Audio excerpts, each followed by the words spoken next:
दोस्तों, बहुत समय पहले की बात है। एक राजा था। उस राजा के महल में बेटे ने जन्म लिया। राजकुमार के होने की खुशी में राजा ने पूरे राज्य में मिठाई बंटवाई और धूमधाम से उसका स्वागत किया। धीरे धीरे दिन गुजरते गए और राजकुमार की उम्र बढ़ने के साथ साथ उसका स्वभाव भी बदलने लगा। राजकुमार एकदम शांत और मौन रहने लगे। वो ना ही किसी से ज्यादा बात करते और ना ही किसी से मिलते थे और सारा वक्त चुप ही रहते। राजा राजकुमार के इस स्वभाव से काफी परेशान रहते थे। राजा सोचते थे कि चुप रहने वाला राजकुमार प्रजा को कैसे संभाल पाएगा। इसलिए उन्होंने दूर दूर से कई ज्योतिषों, वैद्यों और साधु महात्माओं को भी बुलाया और अपनी समस्या के बारे में बताया, लेकिन कोई भी राजा की समस्या का समाधान नहीं कर पाया। कुछ संतों ने ये भी बोला कि हो सकता है राजकुमार अपने पूर्व जन्म में कोई महान साधु या फिर महाज्ञानी व्यक्ति रहे हो, जिस वजह से इस जन्म में भी उनके संस्कार साधुओं और महाज्ञानियों की तरह मौन रहने वाले आ गए हैं। राजा किसी की भी बातों से संतुष्ट नहीं हुआ और सोचने लगा कि राजकुमार की चुप्पी कब टूटेगी। एक दिन राजकुमार महल के बाहर टहल रहे थे और साथ में उनका मंत्री भी था। उसी दौरान कुछ कौवे आए और पेड़ की डाल पर बैठकर कांव कांव करने लगे। मंत्री को लगा कि कौवों की कांव कांव से राजकुमार परेशान हो जाएंगे, तो मंत्री ने कौवों को उड़ाने के लिए उनकी तरफ तीर दे मारा, मगर दुर्भाग्य से उसका तीर एक कौवे को लग गया और वो कौवा सीधा राजकुमार के सामने गिर गया।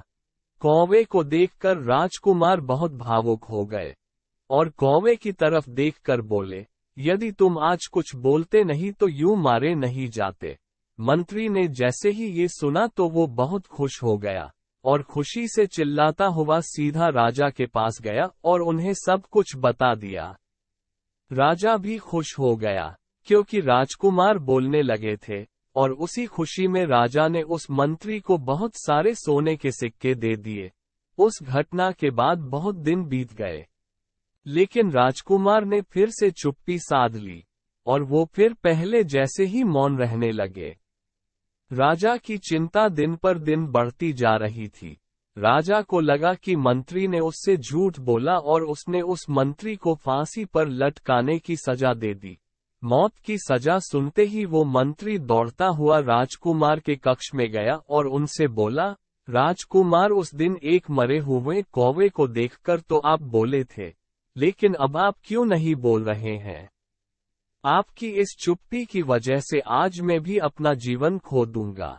मंत्री की बात सुनकर राजकुमार बोले, अगर उस दिन तुम भी कुछ नहीं बोले होते तो आज तुम्हें फांसी की सजा नहीं मिलती। कभी कभी चुप रहना ही हमारी समस्या का समाधान होता है। दोस्तों, वैसे तो बोलना बहुत जरूरी होता है, क्योंकि हर बार चुप रहने से काम नहीं चलता, लेकिन हमें ये बात भी अच्छी तरह मालूम होनी चाहिए कि कब, कहाँ, कितना बोलना है। कई बार हम जरूरत से ज्यादा बोल जाते हैं और वही चीज हमारे लिए मुसीबत खड़ी कर देती है। दोस्तों, इसलिए जब भी बोलें, अच्छा बोले और उतना ही बोले जितनी जरूरत है, और अगर ये आपसे नहीं हो पाता तो मौन ही रहो।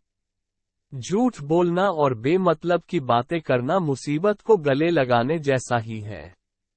आपने कई लोग ऐसे देखे होंगे जो बहुत बोलते हैं और कड़वा बोलते हैं। ऐसे लोग अक्सर किसी ना किसी से वाद विवाद में उलझते ही रहते हैं और कभी तो बात हाथापाई तक पहुंच जाती है। दोस्तों, कई बार जरूरत से ज्यादा बोलना विवाद का मुख्य कारण भी बन जाता है। जिस तरह बातों से समस्या का समाधान हो जाता है, उसी तरह बातों से कभी कभी समस्या भी खड़ी हो जाती है। इसलिए जिंदगी में कम बोले लेकिन अच्छा बोले, फालतू की बहस में ना पड़े। और दोस्तों, याद रखें कि आपकी एक चुप्पी कई परेशानियों को मिटा भी सकती है।